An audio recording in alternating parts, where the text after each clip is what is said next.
The second episode of American Horror Stories Season 3 Part 2 is out, and I can't even sugarcoat this one. It was one of the worst episodes that I've seen in the show.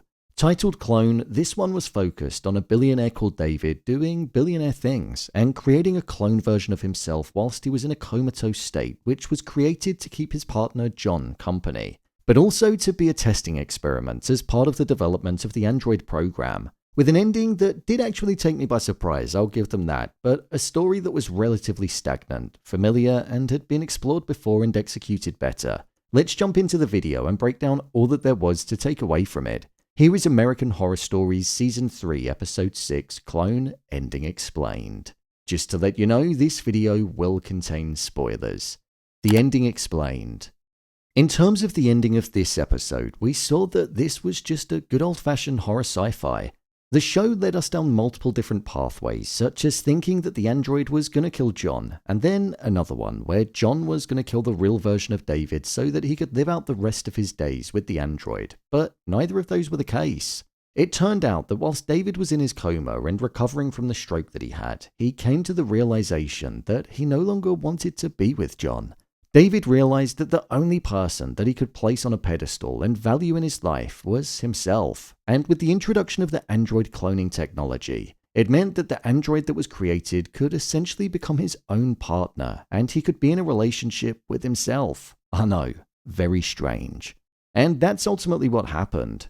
David called for John to go to where he was recovering, and John actually planned on leaving David at that point. John came to the realization that there was a life that he actually wanted to live, and that was without David. He realized that he actually preferred the android version of him, and he was happier without him, as he grew reluctant to have to say goodbye to the android, ultimately showing that despite the fact that both Davids were supposed to be the same, environmental elements of teaching the android how to be human almost made it more human than the real David, because the android was claiming to feel emotions, something that David didn't give John. Little did John know, though, that David had planned for him to be killed as he no longer wanted to be with him. He didn't want to live out the rest of his days with somebody that he viewed as beneath him. The only person that was equal to him was his own self. So with John now dead and dying in a brutal fashion, the final thing that we saw was David laying in bed with the android version of himself as they just finished being intimate with one another. When the android went to give John a massage, he saw the photo that was taken in the photo booth where it was alongside John, and it was here where we found out that David reset the android's programming so that it wouldn't remember him. As if it did, then there probably would have been complications as the android version of David grew feelings for John, and the real David may not have got the focus that he wanted. It's a twist on the modern sci-fi horror approach where the tech usually becomes the villain and kills the human, but in this instance we saw a robot having more compassion, empathy, emotions, love, and overall feelings than its creator, which was a human. And you almost departed the episode feeling bad for the android because it had its memory of a man that it seemed to love erased from its mind, and there was a sense of emptiness inside of it. My review of the episode. Honestly, I didn't know what to expect from this episode when I went into it, but by the final quarter, I kind of felt like it was just a rushed, thrown together story that didn't have the time that it needed to be able to breathe and land with impact at the end. For example, I found it so baffling and out of place that John said to the android version of David that it changed its life. They spent a brief period of time with one another where they danced the night away, and that was pretty much it. John went from not being connected to it at all to being extremely connected and almost being in love with it in the space of what felt like one evening. So it just didn't really make sense to me. I understand that maybe it exposed him to a side of his life that he didn't realize that he needed or wanted prior to David getting ill, but still, it was just a bit too quick for me. One thing I will give this episode credit for, though, is the fact that they decided to throw a twist our way during the ending and have John be killed when we didn't expect it at all. We spent the entirety of the episode following John, as he was the main character, and there wasn't a part of me that felt like he was going to be killed by David.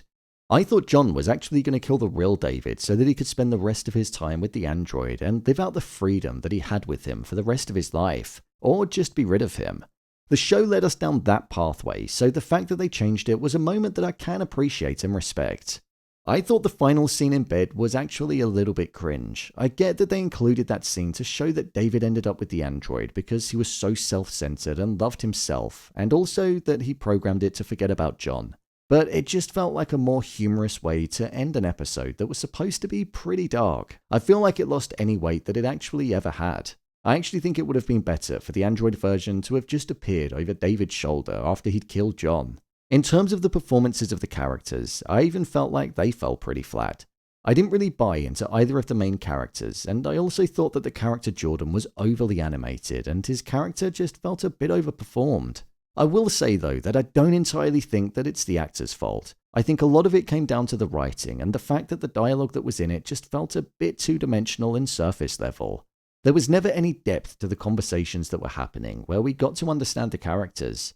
The line that made me cringe the most though was when the Android version said, "It was never just the onions, John."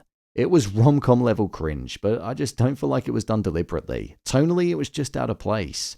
This episode tried to feel very Black Mirror in its approach, but it just ultimately ended up like a cheap version of it. It was almost like Be Right Back, which is from Season 2, Episode 1, where a person's life gets uploaded into an Android synth, and then they mirror the person in mannerisms, behaviors, and appearance. But it was obviously done a lot better in Black Mirror, even though the runtime was pretty similar.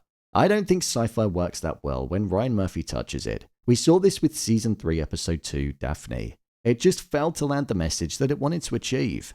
Murphy thrives when the shows are dark and are more supernatural rather than science fiction. But it does feel like on occasions he tries to branch out, and I've just not seen it work well yet. So I'm hoping that this is where that stops, for now at least.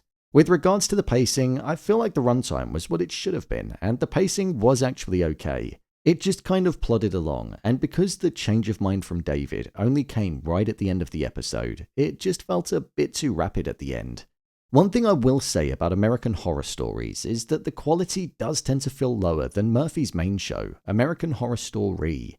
And when you look at the ratings that the episodes get on IMDb, they're genuinely abysmal.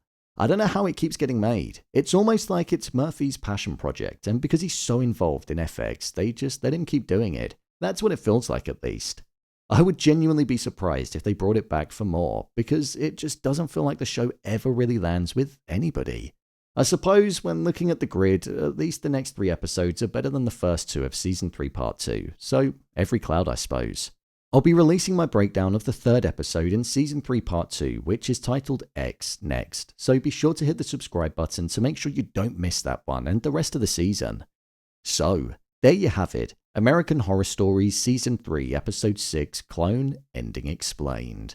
If you want to see more videos on American Horror Story or stories, then click on the card in the top corner. There's an entire playlist there, or alternatively you can head over to my channel where you'll find them all. There's a full breakdown of Freak Show and also the most recent season, Delicate.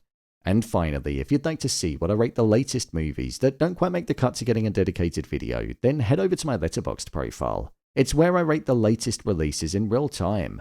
What did you think of this episode? Let me know your thoughts in the comments. As always, thanks for tuning into the video and I'll see you in the next one.